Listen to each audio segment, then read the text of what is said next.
அன்பான குட்டி நண்பர்களே, இன்று நான் உங்களுக்கு காட்டில் நடந்த ஒரு அழகான கதையைச் சொல்லப் போகிறேன்.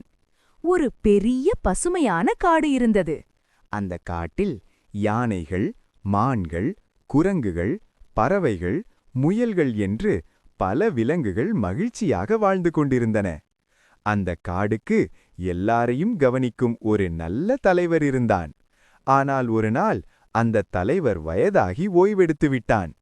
அப்போது காட்டிலுள்ள எல்லா விலங்குகளும் சேர்ந்து இப்போது நமக்கு புதிய தலைவர் வேண்டும் என்று நினைத்தன. பல பெரிய விலங்குகள் தாங்களே தலைவராக வரலாம் என்று நினைத்தன. சில விலங்குகள் தங்களின் பலத்தையும் வேகத்தையும் உயரத்தையும் பெருமையாக காட்டின. ஆனால் அந்த காட்டில் ஒரு சிறிய முயலும் இருந்தது. அது மிகவும் அமைதியானதும் நல்ல மனசுடையதுமானது. அது தினமும் மற்ற விலங்குகளுக்கு உதவி செய்து கொண்டே இருந்தது. ஒரு நாள் காடில் சிறிய பிரச்சனை ஏற்பட்டது. சில விலங்குகள் தண்ணீருக்காக சண்டையிடத் தொடங்கின. அப்போது அந்த சிறிய முயல் அமைதியாக எல்லாரையும் பார்த்தது. அது காடிலுள்ள சிறிய ஓடையை எல்லா விலங்குகளும் சமமாக பயன்படுத்தும் ஒரு நல்ல வழியை கண்டுபிடித்தது.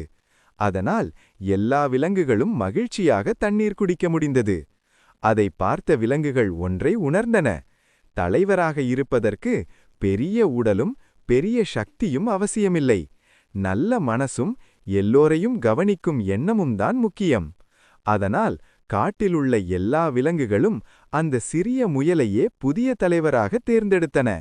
அந்த நாளிலிருந்து அந்த காடு இன்னும் அமைதியாகவும் மகிழ்ச்சியாகவும் மாறியது. அந்த சிறிய முயல் எல்லா விலங்குகளையும் சமமாக கவனித்து நல்ல தலைவராக இருந்தது. அன்பான நண்பர்களே, இந்த கதையிலிருந்து நாம் ஒரு முக்கியமான பாடத்தை கற்றுக்கொள்ளலாம். நல்ல தலைவர் என்றால் எல்லோரையும் அன்பாக கவனிக்கும் ஒருவர்தான். அதனால் நாமும் எப்போதும் நல்ல மனசுடன் மற்றவர்களுக்கு உதவி செய்ய முயற்சி செய்வோம். அப்போது நாமும் ஒரு நாள் ஒரு நல்ல தலைவராக மாறலாம். For more videos, please subscribe.